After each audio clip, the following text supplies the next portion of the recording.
नहीं गई। वो निराले दूल्हे में मतवाले दूल्हे में वो सजी रही बोली बाबा। निराले दूल्हे में सजी रही बोली बाबा। निराले दूल्हे निराले दूल्हे में मतवाले दूल्हे में। निराले दूल्हे में मतवाले दूल्हे में। निराले दूल्हे में मतवाले दूल्हे में। निराले दूल्हे में मतवाले दूल्हे में सजी रहे भोले बाबा। निराले दूल्हे में सजी रहे भोले बाबा। निराले दूल्हे में संग ले करके भूतों की बारात। है संग ले करके भूतों की बारात। है संग ले करके भूतों की बारात। चली है संग ले करके भूतों की बारात। भोले जी दिगंबर और बैल पे सवार। भोले जी दिगंबर और बैल पर सवार। जी सजी रहे भोले बाबा। तेरा ले डोले सजी रहे भोले बाबा। तेरा ले डोले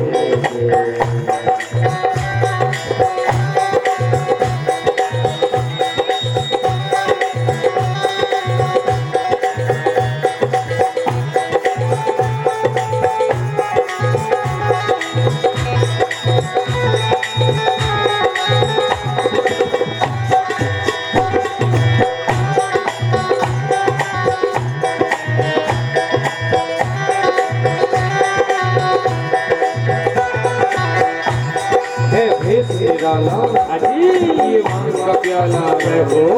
जैसा बढ़ाए है हो कसम लगाए है हो।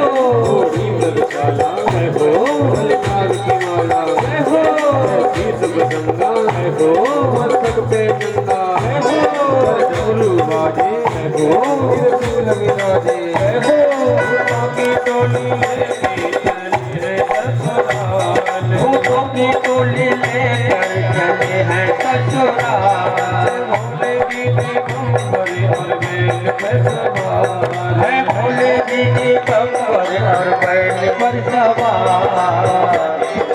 भोले बाबा तेरा ले डोले सजी भोले बाबा।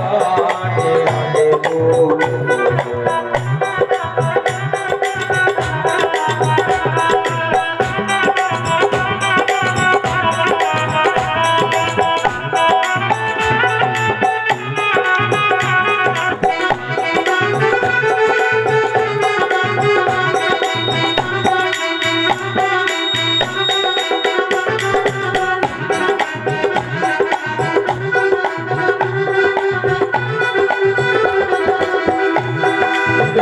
अकेले अलबेले है हो।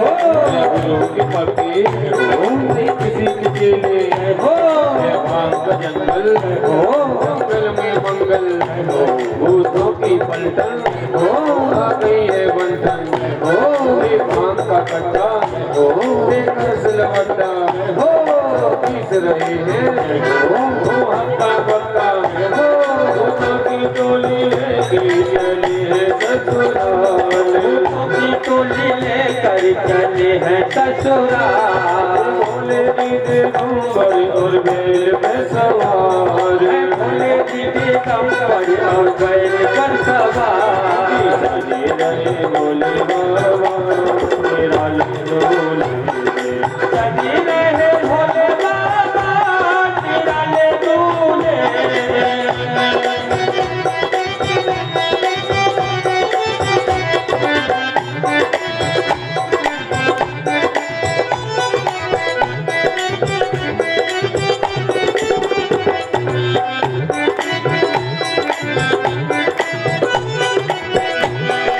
करके प्याले हो गए मतवाले हो। कोई नाचे गावे हो कोई ढोल बजावे हो। कोई घूमट गावे हो कोई घूम चकावे हो। भोले भंडारी हो सोचे ससुरारी देख के भागे सब नर और नारी कोई भगे अगारी कोई भगे बेचारी खुल गई किसी की धोती और साड़ी कोई कूदे गम कोई बोले बम भूतों की टोली लेकर ससुराल भूतों की टोली लेकर चले हैं ससुराल भोले दीदे नंबर और बैल पे सवार है भोले दीदे नंबर और बैल पर सवार सजी गए भोले बाबा मेरा ले भोले सजी रहे भोले बाबा मेरा ले भोले में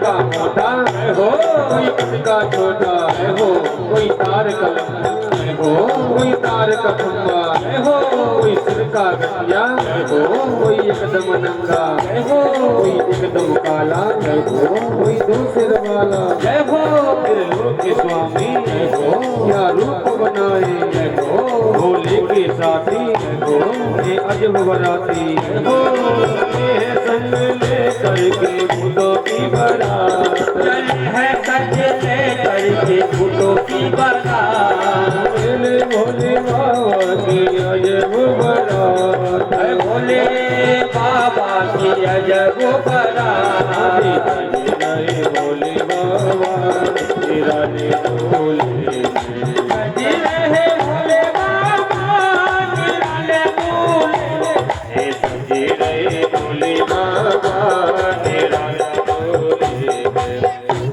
ले भोले बाबा मेरा ले भोले बोल शंकर भगवान की जय। सुंदर थे इंद्र देवता, उनको देख करके कहने लगे कि दूल्हा तो बहुत सुंदर है। बोले महाराज हमें दूल्हा नहीं है, दूल्हा तो पीछे आ रही है। विष्णु भगवान पहुंच गए, उनको देख करके सभी नारियां जब चली हैं तो कहने लगे बिन्ने के रुक जाओ, पीछे आ रही, चिंता आराम से देखना।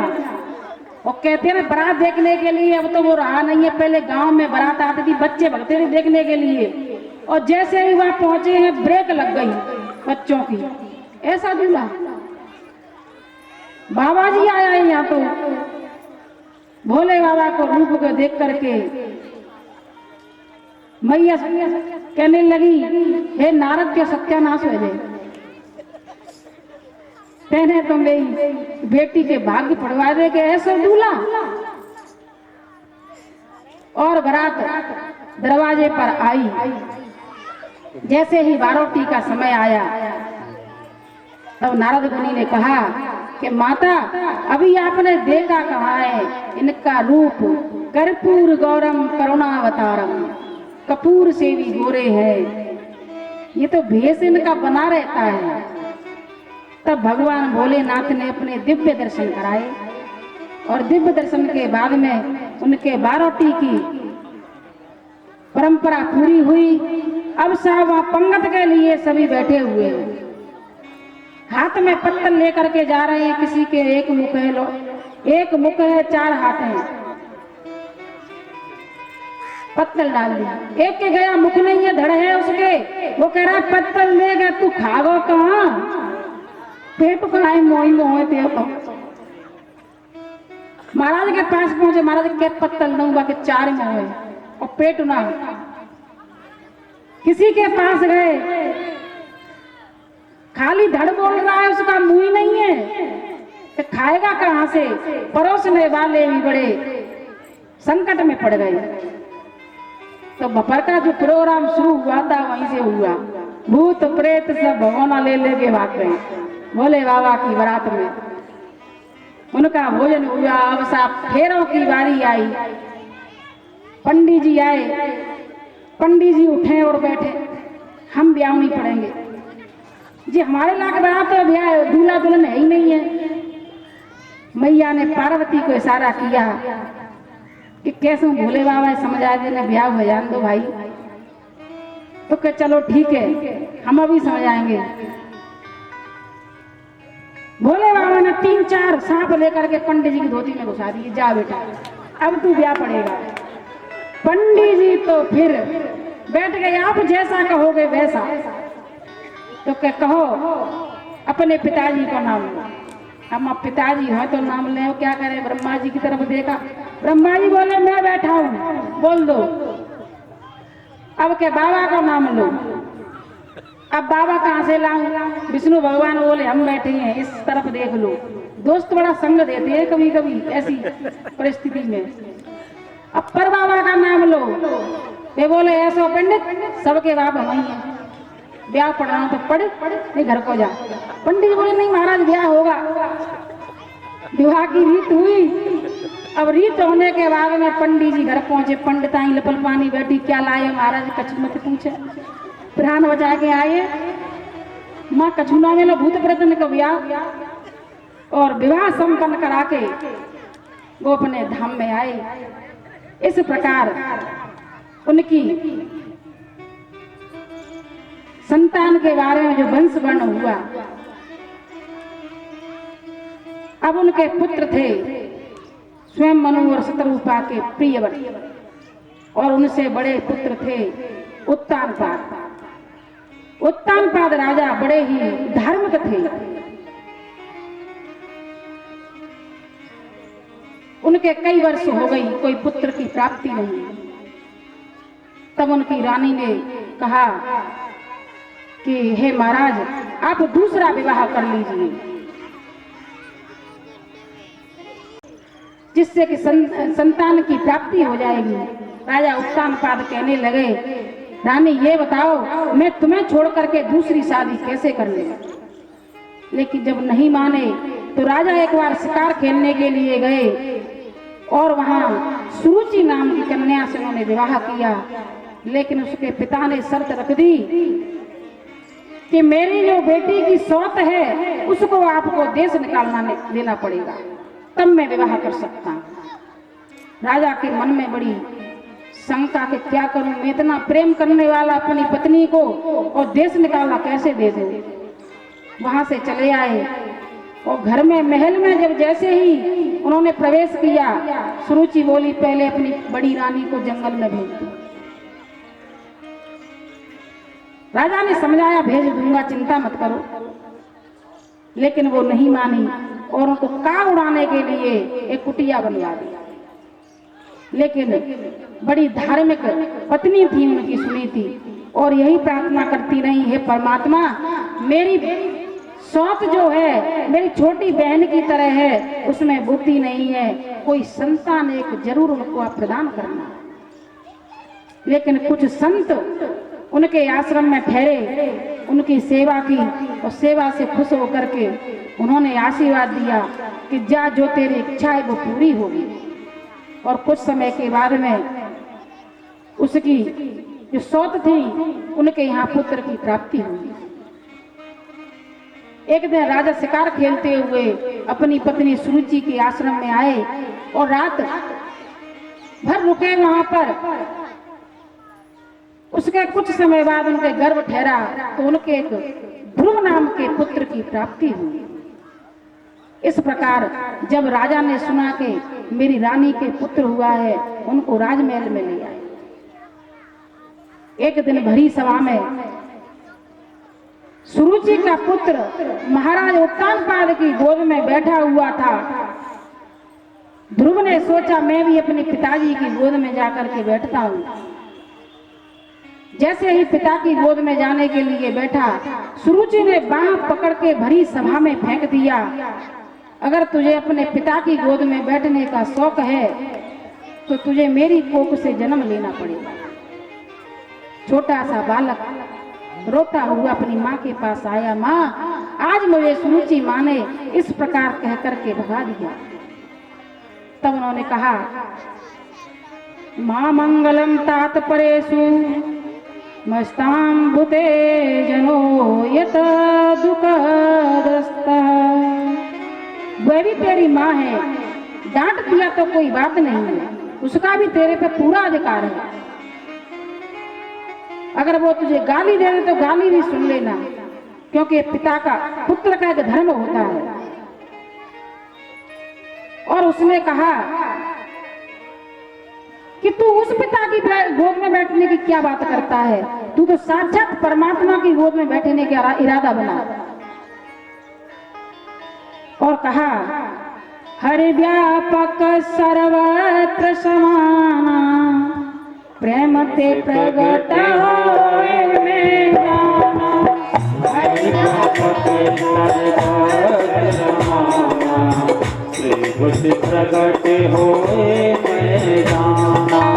हरि व्यापक सर्वत्र समाना, प्रेम ते प्रगट होए में जाना। तो ध्रुव जी ने पूछा, माँ सब जगत है फिर भी दिखाई क्यों नहीं देता है? माता बोली, देख बेटा, यहाँ सब जो दिख रहा है ना वो सब झूठा है। जो दिख रहा है जगत सच्चा सा प्रतीत हो रहा है, वो जगत झूठा है। यहाँ कोई किसी का नहीं है। कहते हैं ना जो कि सब मेरे मेरे मेरे हैं, यहाँ कोई मेरा नहीं है। जब छोटे होते हैं तो मम्मी मेरी है, पापा मेरा है, और जब बड़े हो जाते हैं तो 6 महीना तू रख, 6 महीना हम रखेंगे। इसलिए बेटा ये जगत झूठा है, यहाँ कोई किसी का नहीं है। बार बार मैया ध्रुव को समझाती हैं और कहा कि तुम वन की तरफ जाओ और भगवान का ध्यान करो। छोटा सा बालक, हमारे बालक कितने ही बड़े हो जाएं, लेकिन हम अपने पुत्रों को अपनी आंखों से ओझल नहीं होने देते हैं। मैया ने अपने कलेजे पे पत्थर रखा और ध्रुव से कहा, जाओ पुत्र, भगवान की शरण में जाओ। अब बालक है 5 वर्ष का, उसे कोई ज्ञान नहीं, कहाँ जाऊं, कैसे जाऊं। वहां से चल पड़ा। रास्ते में उनको नारद ऋषि मिल गए। कहाँ जा रहे हो, बता तो सही। कि महाराज, मेरी माँ ने कहा है कि तू परमात्मा की गोद में बैठने का एक उपाय ढूंढे, इसलिए मैं परमात्मा की गोद में बैठने के लिए जा रहा हूं।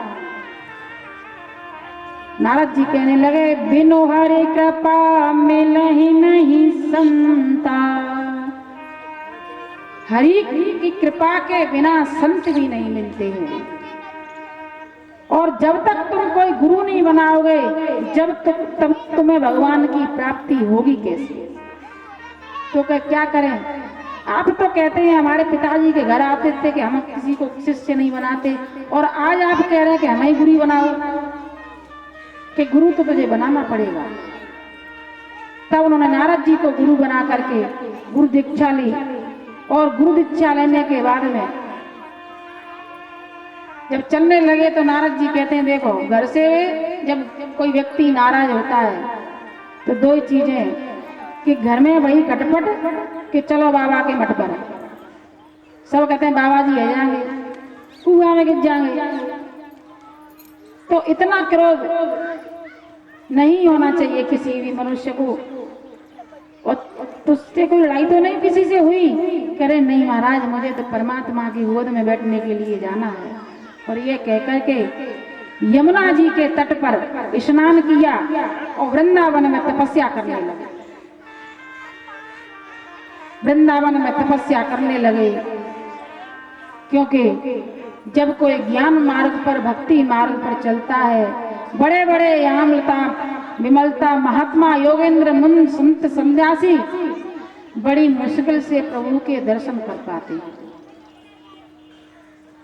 तो ध्रुव जी तपस्या करने के लिए गए। 1 हफ्ते तक उन्होंने कैत का फल खाया, कुछ सप्ताह पत्ते खाए और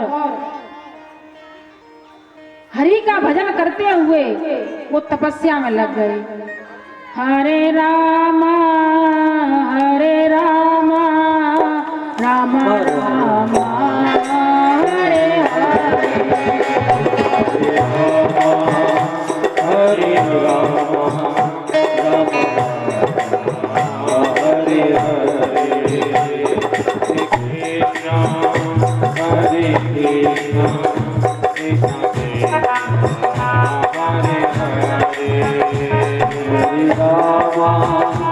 हरे राम राम हरे हरे हरे कृष्णा कृष्णा कृष्णा हरे हरे हरे कृष्णा कृष्ण कृष्ण हरे हरे हरे कृष्णा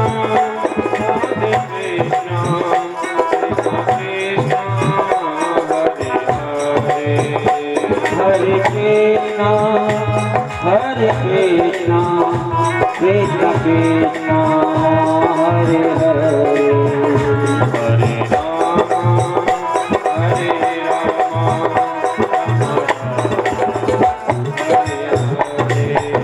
कृष्णा कृष्ण कृष्ण हरे हरे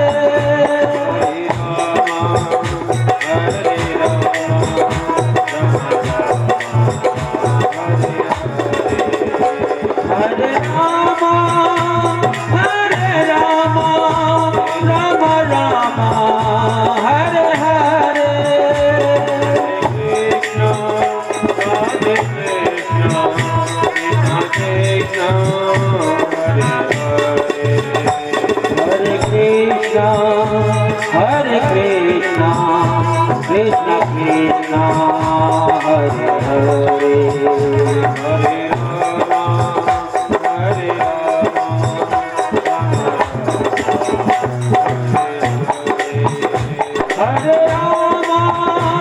हरे राम राम राम हरे हरे हरे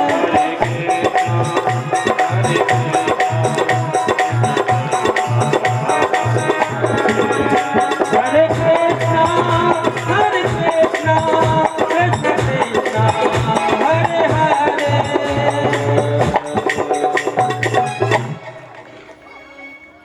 और ध्रुव जी महाराज तपस्या करने लगे। कई महीने व्यतीत हो गए। चतुर्मपि वै मासम द्वादशे द्वादशैन, कई दिन तक केवल वायु पीकर रहे और उनकी तपस्या से ब्रह्मांड हिलने लगा। जब ब्रह्मांड हिलने लगा तो देवताओं ने देखा कि ऐसा कौन सा तपस्वी है जिसकी वजह से ब्रह्मांड हिल रहा है। तो भगवान को पता चला कि 5 वर्ष का बालक ध्रुव तपस्या में इस प्रकार लीन है कि उसने तीनों लोकों को हिला के रख दिया। भगवान लक्ष्मी सहित वहां प्रकट हुए और ध्रुव महाराज को कोई स्तुति आती नहीं थी। तब भगवान ने उसके कपोलों से शंख को लगाया। तब ध्रुव ने 12 श्लोकों में उनकी स्तुति की। योऽन्तः प्रविश्य मम वाचमिमां प्रसुप्तां संजीवयत अखिल शक्ति धरस्वधाम्ना अन्यां सहस्रचरण श्रवण त्वगादीन प्राणान् नमो भगवते पुरुषाय तुभ्यः। प्रभु, आपने मेरे अंतःकरण को प्रवेश करके उसे पवित्र कर दिया। आपने अपने तेज से मेरी सोई हुई वाणी को जगा दिया तथा हाथ पैर और कान त्वचा आदि इंद्रियों के प्राणों को भी चेतना दे दी। ऐसे परमात्मा को मैं बार बार प्रणाम करता हूँ। और मैया लक्ष्मी ने बालक ध्रुव को अपनी गोदी में बिठा करके दुलार करने लगी और दुलार करने लगी है मैया और कहा, पुत्र, तेरी इस भक्ति से हम बड़े प्रसन्न हुए। और उससे कहा कि पहले तुम्हें यहाँ पर सुख भोगो, राज्य करो, और उसके बाद में हम तुम्हें ध्रुव लोक का दे देंगे, भगवान का पार्षद बनाएंगे। यह कहकर भगवान वहां से अंतर ध्यान हो गए। उधर महाराज उत्तानपाद को पता चला कि मेरे पुत्र ने परमात्मा को प्राप्त कर लिया है, तो घोड़े, रथ, हाथी सब पे सवार होकर के दोनों रानियों को लेकर के चले आ रहे हैं अपने पुत्र को लेने के लिए। इधर से ध्रुव जी चले जा रहे हैं, उधर से राजा बीच में मिल गए। पिता ने अपने छाती से लगा लिया अपने पुत्र को कि आज तूने मेरा वंश का नाम रोशन कर दिया। कहते हैं कि अगर कहीं सुपात्र पुत्र पैदा हो जाए तो गांव, शहर, क्षेत्र सभी में उसका नाम होता है। सभी लोग कहते हैं वो फलाना व्यक्ति हमारे गांव का है। तो उनको गोद में भर लिया, गोद में भर के अपने राजमहल में ले गए। राजमहल में जाकर के आओ भगत की है। और कुछ समय के बाद वो थोड़े से युवा हुए, तब उत्तानपाद कहने लगे कि अब हमें इजाजत दे दो जाने के लिए, कि प्रभु के सानिध्य में जा रहे हैं और तुम ये राजपाट संभालो। और ये कह करके भगवान की भक्ति में लीन होने के लिए जंगल की तरफ जाने लगे। गोविंद मेरो है, गोपाल मेरो है, गोविंद मेरो है, गोपाल मेरो है, गोविंद मेरो है, गोपाल मेरो है, गोविंद मेरो है, गोपाल मेरो है, गोविंद मेरो है, गोपाल मेरो है।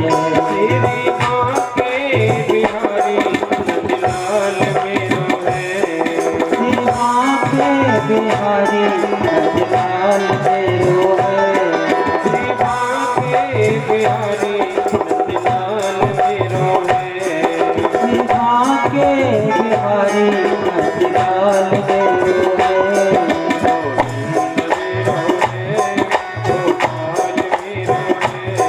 गोविंद मेरो है, गोपाल मेरो है।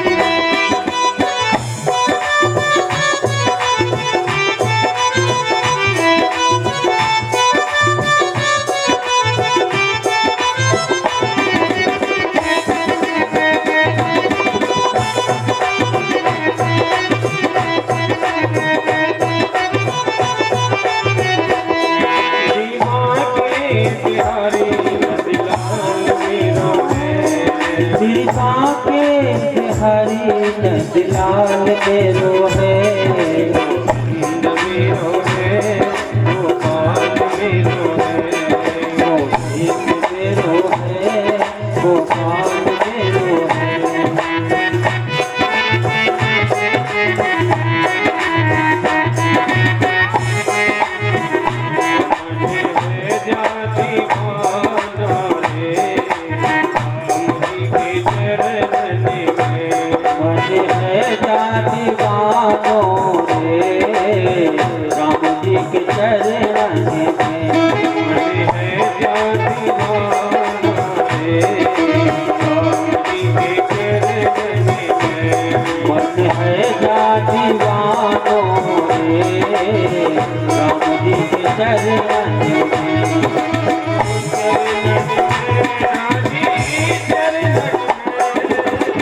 चरण में हाजी नजर रखेंगे तेरी लेके खबरिया रे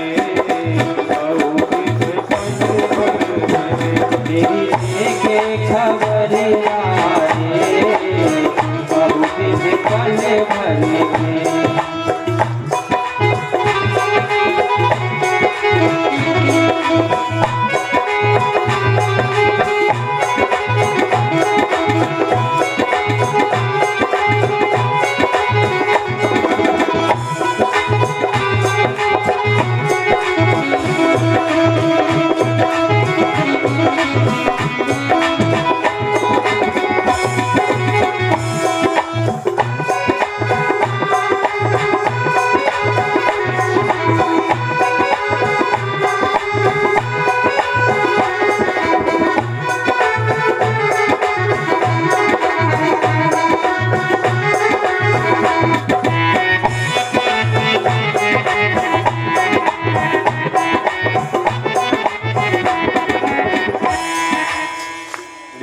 हरिलाल की जय। तो वो दोनों पत्नियों को लेकर के भगवान के नाम में डूबने के लिए चले गए। उधर सुरुचि का जो पुत्र था उत्तम, एक बार शिकार खेलते खेलते यक्षों की नगरी में पहुंच गए और यक्षों ने उन्हें मार डाला। तब ध्रुव जी को पता चला कि मेरे छोटे भाई को यक्षों ने मार दिया है, तो उनकी मृत्यु का बदला लेने के लिए वो यक्षों की नगरी में पहुंचे। बाणों की घोर वर्षा की, आधे यक्षों को मार गिराया। तभी उनके बाबा स्वयं प्रकट हुए और कहा, पुत्र तुम्हारा जन्म इसलिए नहीं हुआ है,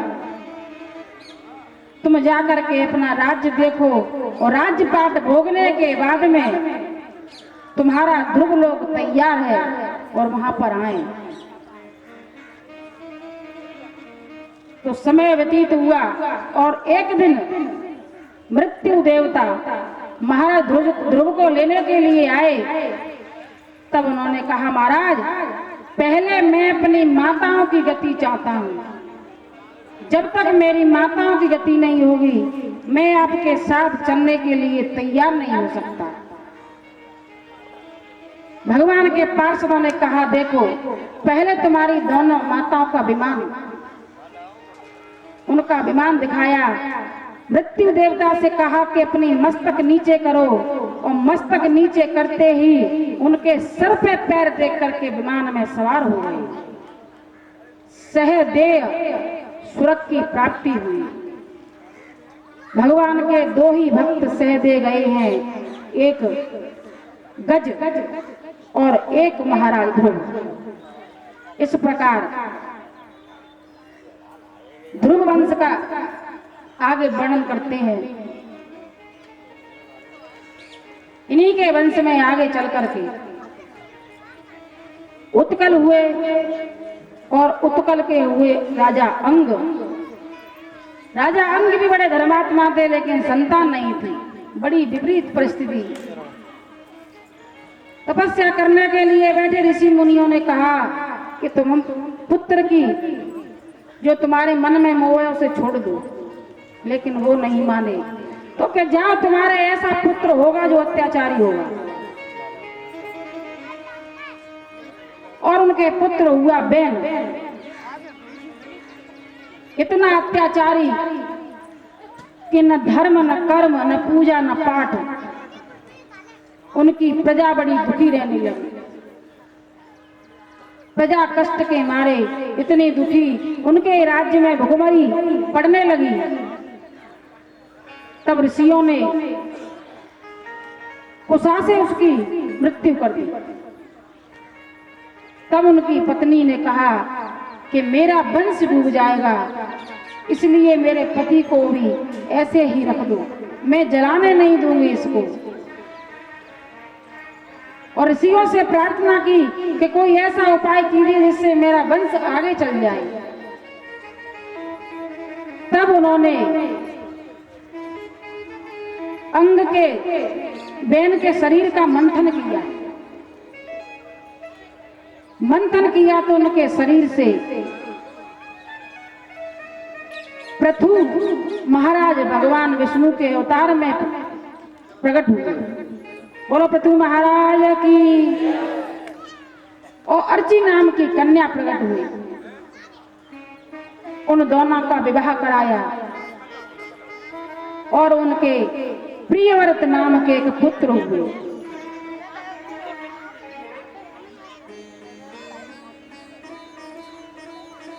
उनके ऋषभदेव नाम के एक पुत्र हुए। इनका वंश बड़ा है। 100 पुत्र हुए। 100 पुत्रों में से बड़े थे भरत। भरत ने राजपाट किया और राजपाट करने के बाद में अपने पुत्रों को राजपाट दे करके संन्यास ग्रहण कर लिया। संन्यास ग्रहण कर लिया। जंगल में गए, एक नदी के किनारे रहने लगे। भगवान का नाम लेते बड़े शांत चित्त प्रिय रहने लगे। हुआ एक दिन ऐसा कि गर्भिणी हिरणी उधर से निकल रही थी। शेर उसके पीछे लगे हुए थे। जैसे ही उसने नदी पार की, उसका गर्भ गिर गया। गर्भ गिर गया और उस शिशु को लेकर के भरत महाराज अपनी कुटिया में आ गए। बालक किसी का भी हो, बड़ा नेह हो जाता है, प्रेम हो जाता है और उसे अपने बच्चों की तरफ परवरिश करने लगे। मन में विचार आया कि 2 पाए के छोड़ के आए, 4 पाए के में मोह हो गया। घर गृहस्थी को त्याग करके भगवान का नाम करने के लिए आए थे, लेकिन इस मृग ने मुझे अपने मोह फांस में बांध लिया है। अब तो 24 घंटे उसने कुछ खाया पिया कि नहीं, सोया कि नहीं, उसी की चिंता करने लगे। भगवान का नाम छोड़ दिया। कुछ समय के बाद में कुछ हिरणों की टोली उधर से निकली और अपने से लोग समझ करके वो हिरण उनके साथ चला गया। महाराज भरत उस मृग की याद में अपने प्राण त्याग दिए। और जिस वक्त हमारा मरने का समय होता है, उस वक्त हम जो भी कल्पना करते हैं, हमें वैसी ही योनि प्राप्त होती है। क्योंकि आज के समय में न कोई लेके जाएगा न देके जाएगा। बहुत कुछ कमाते हैं और बहुत कुछ अपने संतान के लिए रख के ले जाते हैं, लेकिन होता क्या है? कमाए ले नरई रे मोती, कफन में जेब नहीं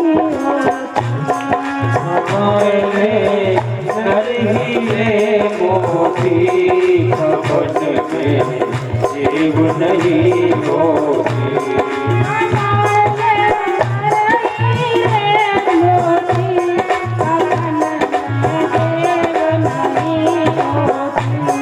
कमाए ले नरही रे मोती, कफन में जेब नहीं होती।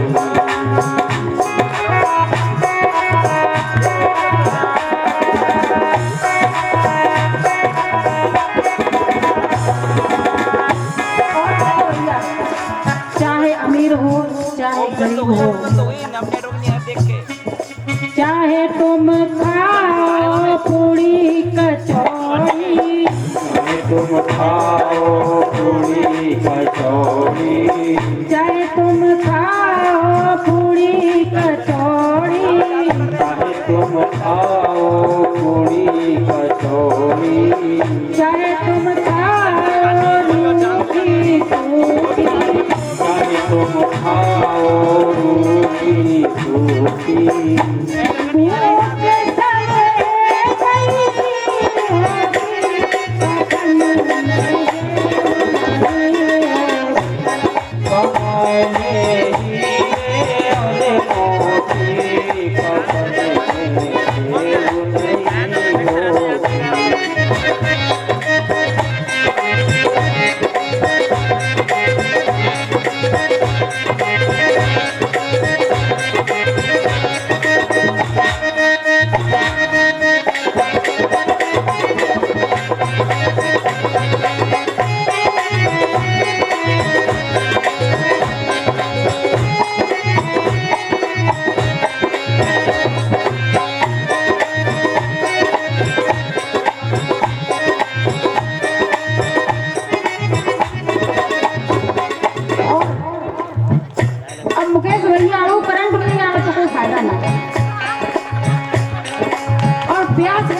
होती है, चाहे गरीब हो चाहे अमीर हो, प्यास सभी बुझाते हैं।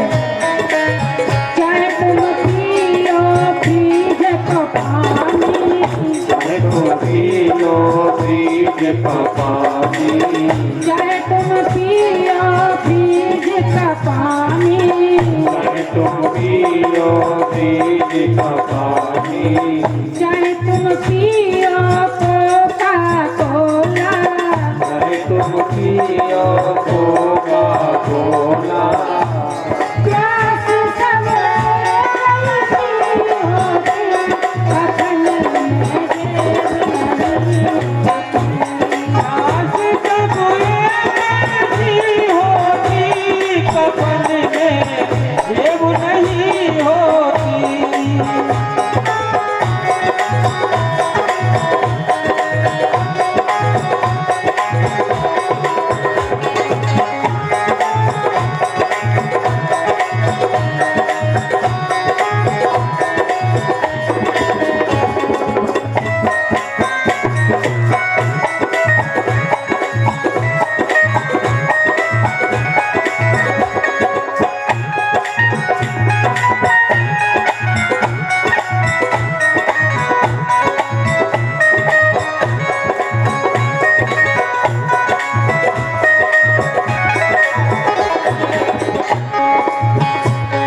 महाराज जड़भरत की जब मृत्यु हुई तो मृग योनि में उन्होंने जन्म लिया। मृग योनि में जन्म लेने के बाद में उनकी स्मृति वो ही बनी रही। बड़ा सीधा साधा, चाहे पड़ोसी कहे ये काम कर दे, और जो व्यक्ति सीधा होता है आज के समय में उस व्यक्ति को पागल घोषित कर देते हैं, ये तो बावला है। तो उनका नाम रख दिया जड़भरत।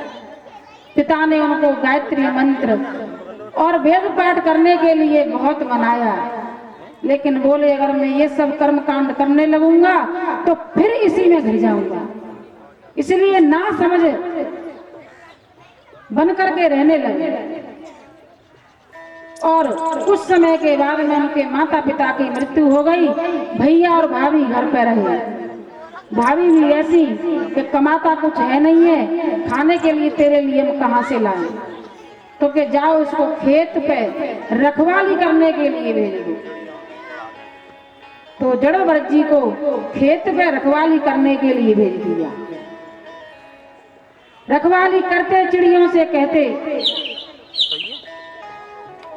कि राम की चिड़ैया रामई को खेत और खा लो चिड़ैया भर भर के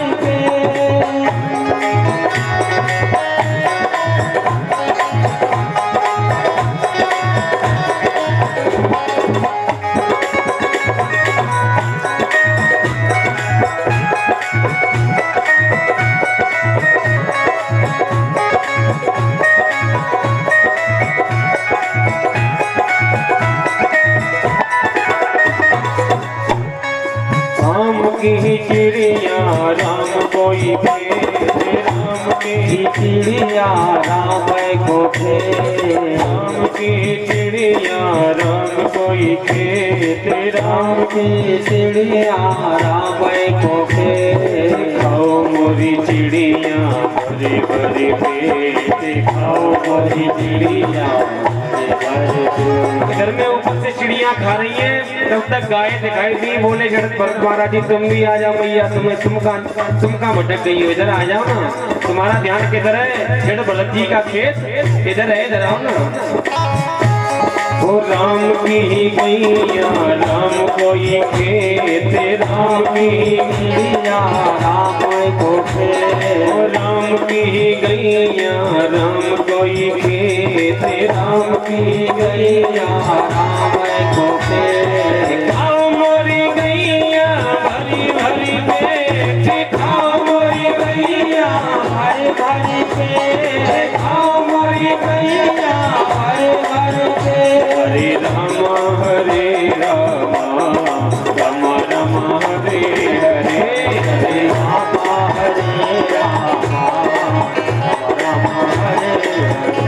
ठीक है। जब भरत महाराज जी की तरह से ही तुम भी छोड़ दो सारे दुनिया को थोड़ी देर के लिए। इस प्रकार से जब भरत महाराज जी ने सब कुछ त्याग दिया और कहा तुम खाओ हम अपना भजन करें।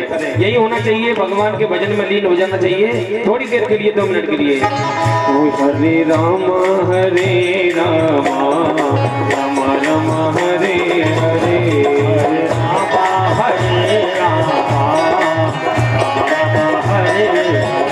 हरे कृष्ण कृष्ण कृष्ण हरे हरे हरे कृष्ण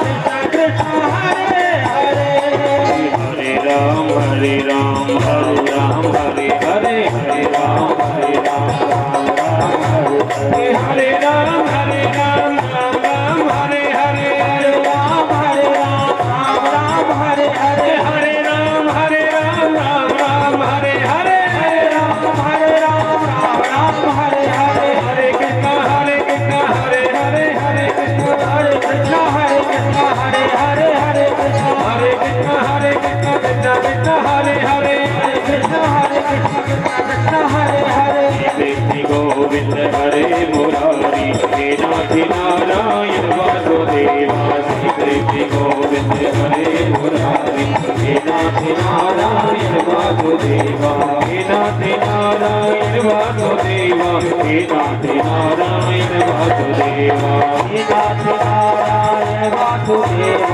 हे नाथ नारायण वासुदेवा बोलो राधे राधे राधे राधे राधे राधे राधे बोलो राधे राधे राधे राधे राधे राधे राधे बोलो कृष्ण कृष्ण कृष्ण कृष्ण कृष्ण कृष्ण कृष्ण बोलो कृष्ण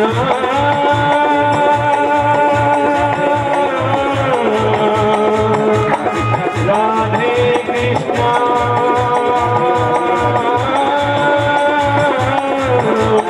हरे हरे बोलो वृंदावन बिहारी लाल की जय। तो जड़भरत जी बड़े प्रेम से कभी गांव से कहते, कभी चिड़ैयन से कहते, आ जाओ मेरे खेतों खा लो, को टेंशन ना। और इस प्रकार जब उनके भाइयों को पता चला, वो अच्छे अच्छे कपड़े पहनाए और उसके बाद में उनकी बलि लेने के लिए जैसे ही तलवार निकाली, मां भद्रकाली प्रकट हो गई। क्योंकि भक्त की रक्षा करने के लिए देवता भगवान सभी प्रकट हो जाते हैं, जिसके मन में कोई छल कपट ना हो।